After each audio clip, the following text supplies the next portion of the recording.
I realized this should be the one of the working area of the Prayatna Nepal. After getting that training, my confidence was also increased. Because after receiving that training, I was invited by the Myanmar National Association of the Blind as a trainer to facilitate the fightback training for the blind and visually impaired person. So nobody wants to mess with you, I guess.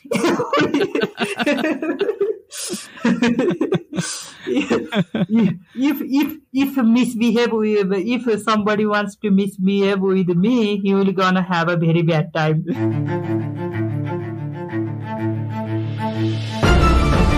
Stick Your Neck Out, the weekly podcast of the Giraffe Heroes Foundation.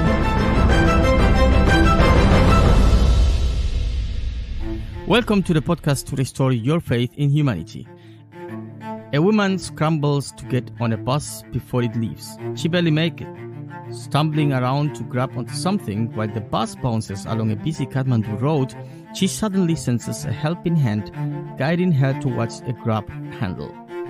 Her gratitude is short-lived as it turns to disgust when the helper patches himself up against her. "Don't touch me like that," she shouts. This woman is my guest today, Kanthari alumni Sarita Lamichhane. Welcome, Sarita, and tell me what happened. What is this story about? Thank you. The story is about my traveling time.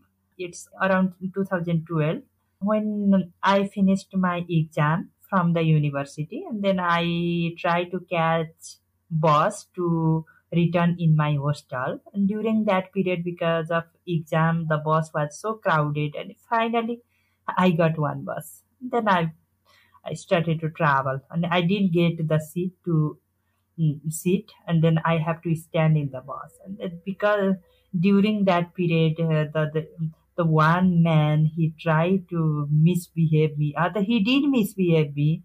And then when I tried to tell him, "Don't touch me like that," and he told, "You are blind, you cannot see, how do you know it's my hand?" Yeah, it's a story of the boss, but very painful story. But nowadays, Yeah, I mean, this is a really sad story. Is this something that happens to many women with disabilities in Nepal? How is the life of people with disabilities, especially women in your country? Women, the women have to face many challenges in their life because the women, especially a visually impaired woman and the women with disability, are marginalized because of gender and as well as the disability. In overall disability, also the Nepali society still think disability is the sin of previous birth. No. If we did something wrong in our past life, we got disability in this life. When we're talking about the situation of the women are marginalized. Even the family who have a women and men, there is also discrimination if they both have a disability. Having a daughter in a family, society still think the parents are unlucky. If a family have a daughter, she will face violence. She will have a challenge in life. But if male have a disability, they have disability, but they might not face any kind of problem. That kind of a thinking are existing in Nepal and existing in the society. Yeah, we're talking about double marginalization as the starting point of violence. Blind women are considered doubly weak because they are female and blind, and hence an easy target. Yeah, and as well as, the easy to target, and as well as they thought because, the being a woman, and when we associated with the disability, and then we cannot do anything because, the society think women are made for the housework. When we got the disability, and it's linking with the relationship, it's linking with the marriage, it's linking with the each and every part of the life. Because when the girls, the child turn in her poverty age, and then when she started the menstruation, even the menstruation, during the menstruation also society thought having a menstruation is a problem for women with disability. Yeah, that's actually interesting because I actually wanted to talk about that. Are there also existing issues for women or of women with disabilities regarding the access of sexual and reproductive health service for women with disabilities in Nepal? Yes, because because majority of the Nepali follow the Hindu religion. In Hindu religion, when I have a period in the first time, I should not stay in a home. I should not watch the face of my brother, Huh? father, grandfather, and male member of the family. Why?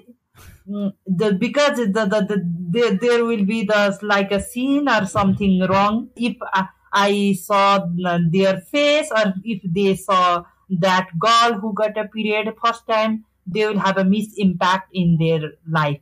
They are going to get weak. Yeah, they are going to get weak. Oh my God. And then because of these, I can remember my first period time. Also, the in the Sudur Paschim province number 7, one part of the Nepal, there is one system it called Chhaupadi. Chhaupadi is also related to menstruation.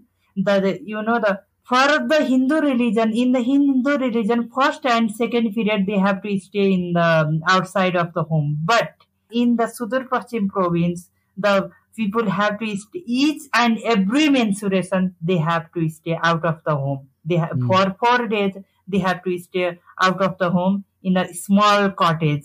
Oh my God. And then a small cottage. And then for women with disability, if when because of the Chhaupadi and the woman with disability, they need to stay in that kind of thing. And then the situation of the woman with disability who stay in the far western region is so complicated. Yeah, it Compare seems the like that. other woman with disability who stay in the other region of the country. Yeah, it sounds. Also, in the case of the intellectual disability, who have an intellectual disability, the getting period is so worry things for the family member, because the majority of the when the intellectual disability have a menstruation, some of the case they did forced sterilization and then they throw their uterus, because Oh no. what and then I asked with the some mother what is the reason behind this, because the family they live with the poverty and that they have to go for the daily work for their daily survive, and that during that period daughter will be alone. And then because during that period if somebody, because if neighbor or somebody if knows she was alone, and then they will come and he will do the misbehave. And there are some cases the girl got pregnancy and then she don't know who did this, and then because of those reason also the mother of intellectual disability took forced sterilization as a solution to stop the unwanted pregnancy. That's really sad. I remember talking to Srishti Casey about these issues a while back. She was one of the first kanthari I had as a guest in this podcast. And talking about being a woman with disability is like a really difficult situation in Nepal. And with your experience working with the blind, especially blind women, you started to also realize deficits in matters of policy, the attitude of the society, and the confidence in blind women. Can we please go through these 3 pillars? Okay. First, I will go with the confidence of the blind women. Okay. Because the society always tell you cannot do, because the let it started from the daily living skill.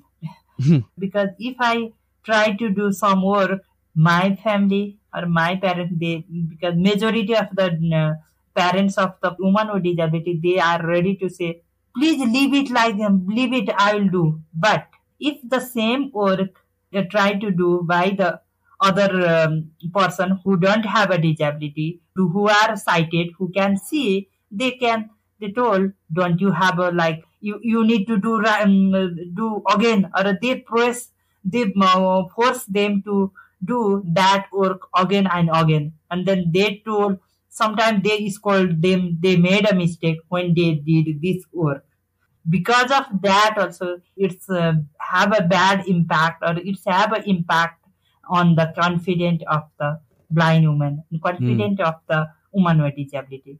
And then as well as the violence, because the woman with disability, they don't know how to deal with the different kind of violence, and then that the incident of the rape and the incident of the harassment is increasing day by day. And then because of the fear of the violence also, the it's impact violence also impact on the confidence of the blind woman, as well as the ignorance by the society, and as well as ignorance by the some family members. Sometimes the some family member of the woman with disability, because of those reasons also, they did not get the exposure on the different extracurricular activities and different social gathering. This limit them in their home, and they stay with the isolation. They isolated on the four wall of the home,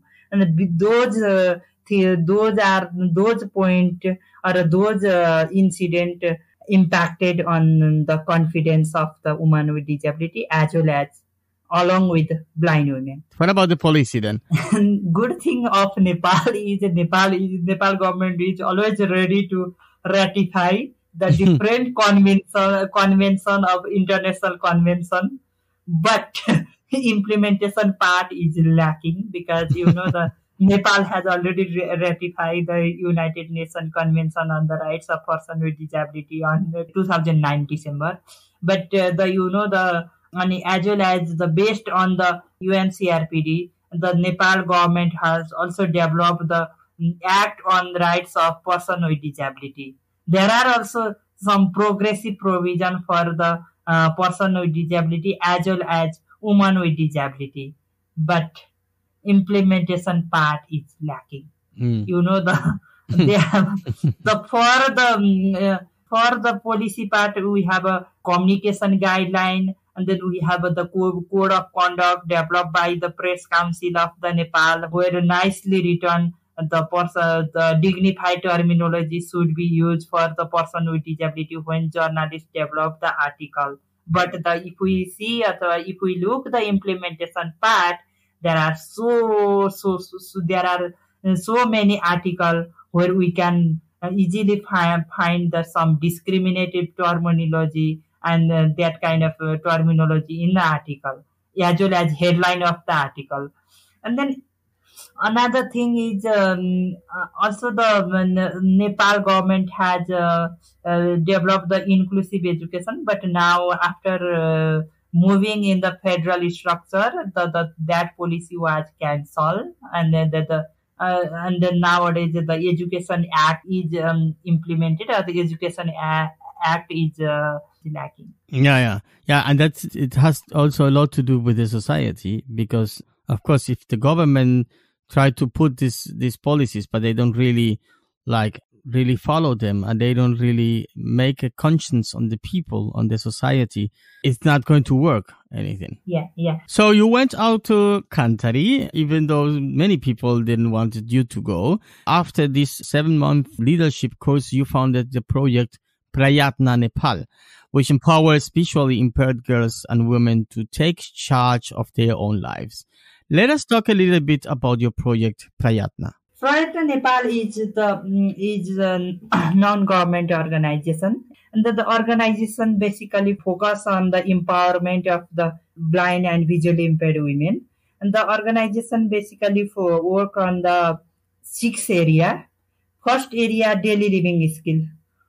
We empower them through the orientation and mobility training, because being a blind, we need to learn how to work independently, because how to do indoor and outdoor movement. Without movement, we cannot do progress in our life. Yeah. Because of that reason, in a daily living self-sufficiency or a daily living part, we provide the blind women and the training on orientation and mobility, as well as cooking, as well as signature technique training, because the majority of the visually impaired still they are dependent with the fingerprint.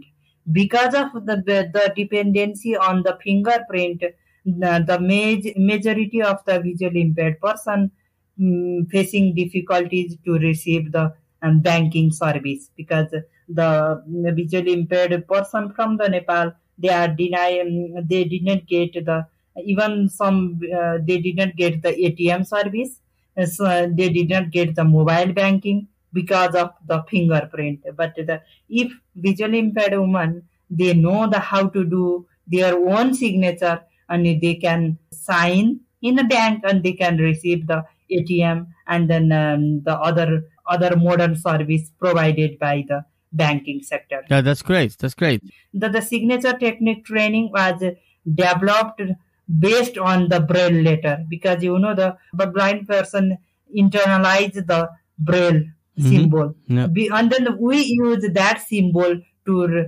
develop the signature of the blind person, because you based on the dot of the braille letter, and we develop the signature technique, or we develop the guideline for the blind.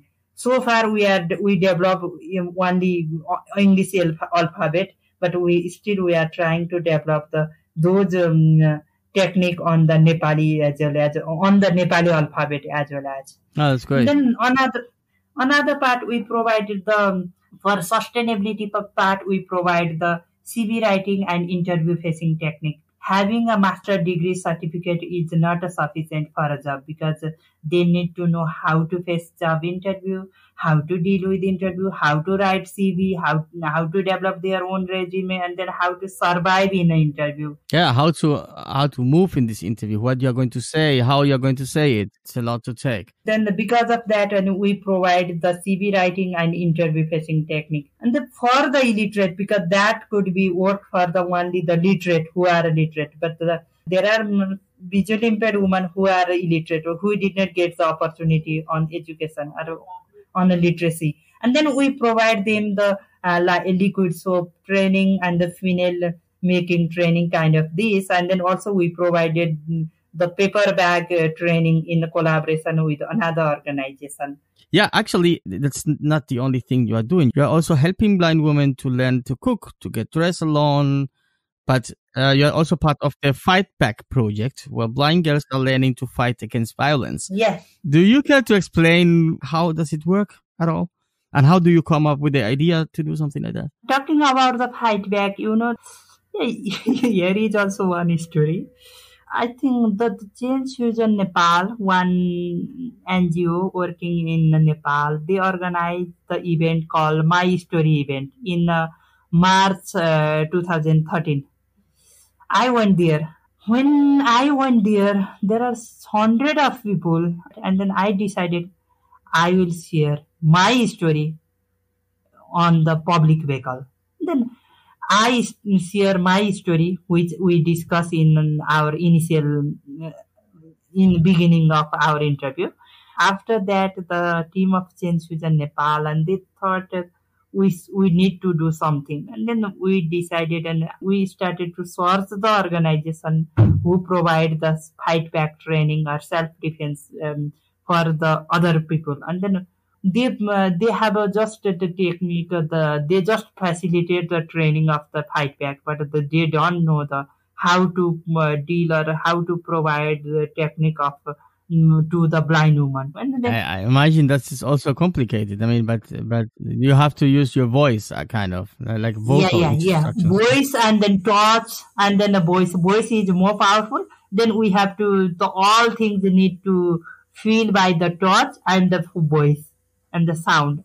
And then me and 3 friends of mine, along with Change Fusion Nepal, we sit with the team who provided the fight back, and then we tell them how to deliver those techniques for the blind woman.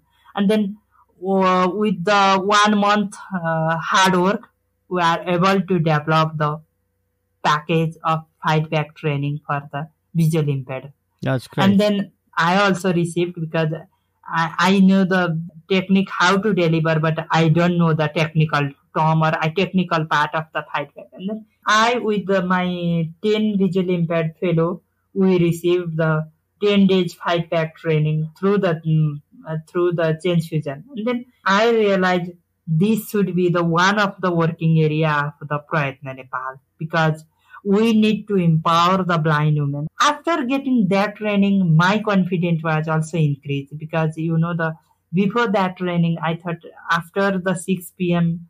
I should return in the home. But now, even after 9, 10, I have a confidence, because after receiving that training, I was invited by the Myanmar National Association of the Blind as a trainer to facilitate the fight back training for the blind and visually impaired person. So nobody wants to mess with you, I guess.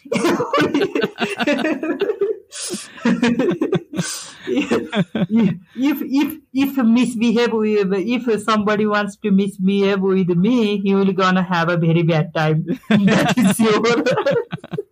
I can imagine. And after the establishment of the Prayatna, and then we continue provided the fight back training, still with the collaboration with the the fight back or the Paritan. But from next year or from this year, we are thinking to provide the master taught for the blind women. And then along with fight back, nowadays from the 2018, we started to work on the sexuality area as well. As we provided we are organized different dialogue with the different agency on the issues of the disability and sexuality, as well as we provided the intensive training, 5 or 6 days training on the sexuality for the blind and visually impaired women. And then as well as we organized the menstruation hygiene workshop in the different school where blind and visually impaired students are studied, because the organizing this kind of workshop, we realize the visually impaired woman needs some kind of platform to share their healing or their experience related to menstruation. And then before that, when I developed my dream project, during that period, I didn't realize the importance of safe space for the women. And then after realizing that, and we organized event feminist dialogue series where people can the visually impaired woman can share any story which confront on their life. And then because of that, they got opportunity to share, and then also that they sometimes they can get the solution of their challenge. And that nowadays we are regular organizing this kind of event as well as. And then also from the advocacy part also, we started to do advocacy with the cross movement, like that the people who are working with the youth movement, who are working with the woman with disability movement, because the in 2016 I got an opportunity to nominated as a board member of Association of Youth Organization Nepal. Okay. And then I realized the person with disability are only we advocate only for the rights within a disability movement, and that we advocate along with only with the government. But the youth and the CSO movement also, who have a lot of work, and who got lot of investment from the different non-government, different donor agency or different fund, are also they also need to be the inclusive, because they also need to realize the agenda of the inclusion. And then I realized we should organize the cross movement dialogue with them, because they need to understand what is our issue and then what is our capability. Totally agree with you. I think teaching women in general that they are useless, that they are justified in being better, is, as you pointed out, something that needs to be or to become a priority in every country. So Prayatna Nepal's goal is to instill independence through training in daily living and interpersonal skills, employability, through professional competence such as resumes and interviews, and strength through self-defense techniques to enable themselves to fight back. How do the girls know about this project, it's difficult to reach out to them? The good thing is I was, because before establishment of the Prayatna also I was involved I was a part of the different network, person with disability network. Because of that involvement also it's easy to get the goal or easy to connect with the visually impaired woman.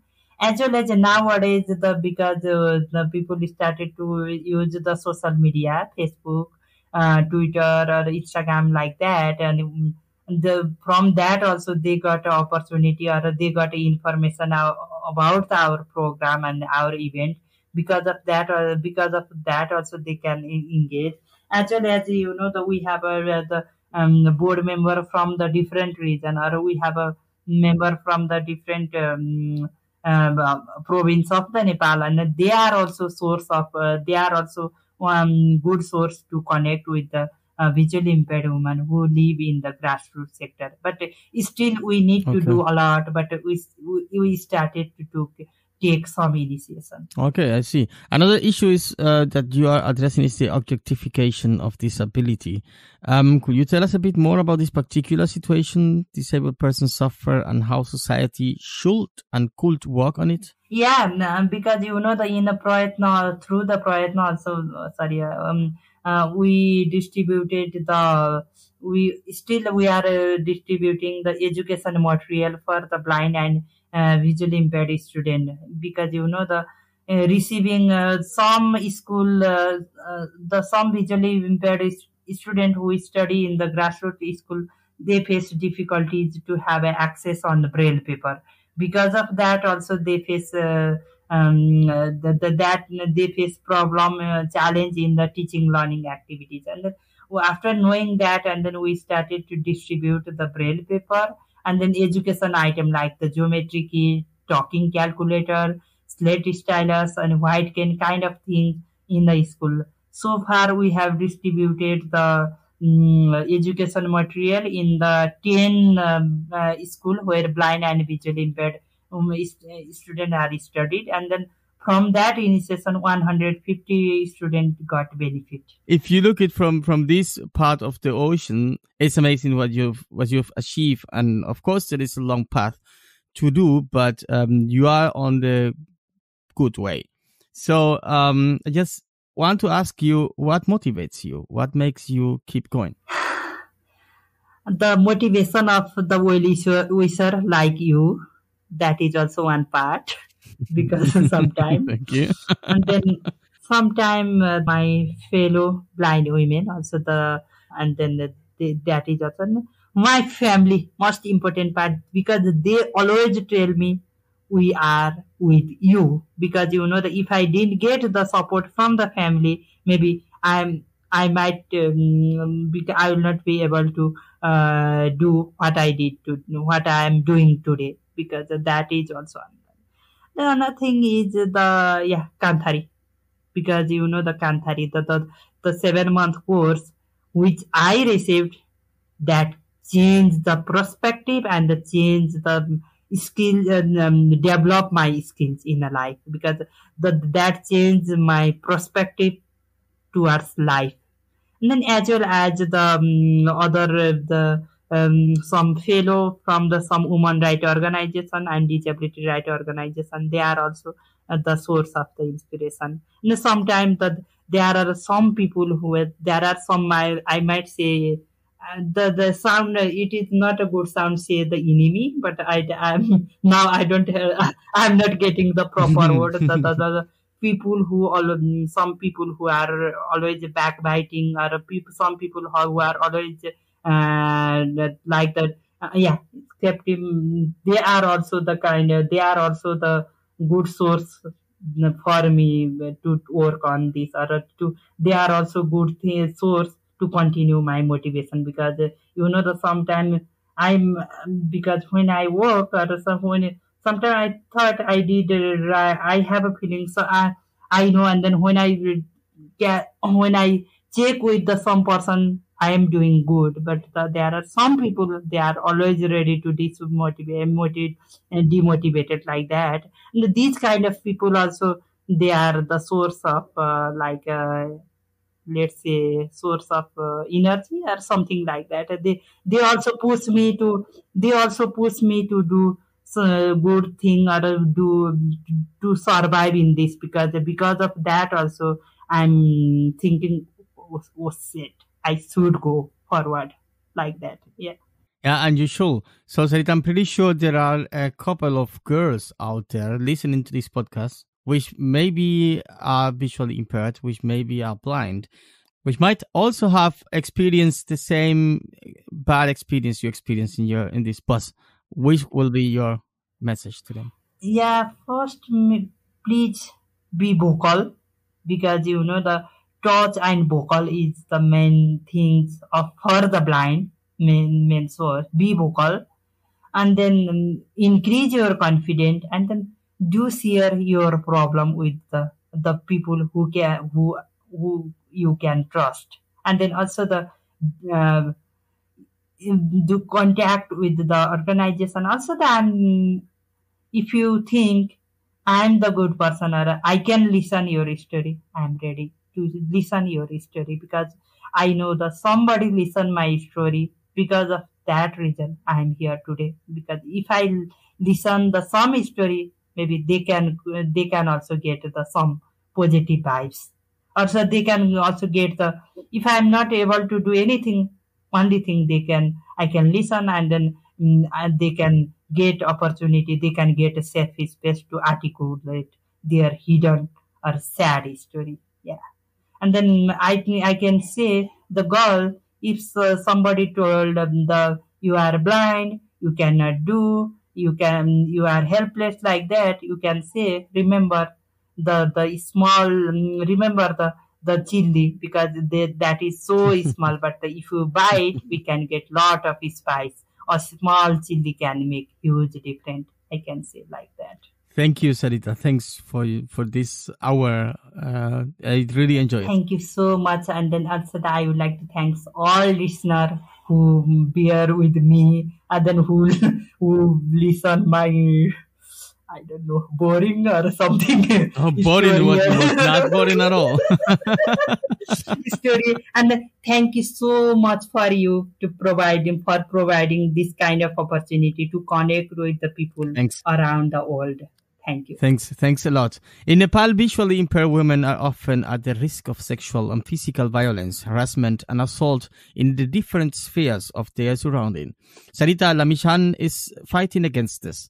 If you want to join this fight, join her on Facebook or on Twitter. Follow the links on our show notes. And there we are at the end of the podcast to restore your faith in humanity. You'll find the stories of the Kanthari alumni and the Giraffe Heroes, the stories of people sticking their necks out every Tuesday in Spotify, iTunes, our homepage, and every other place where you get your podcast. And if you subscribe, you don't have to look out for us. We'll be coming to you. Dear listeners, if there is a friend, a family member, an organization, or someone you know who is doing a great work in the community, someone sticking the neck out, just nominate them as a giraffe hero or tell us about them. Come and visit us at giraffe-heroes.eu.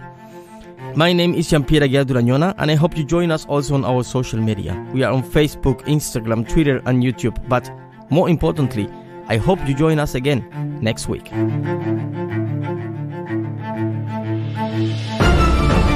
Stick Your Neck Out, the weekly podcast of the Giraffe Heroes Foundation.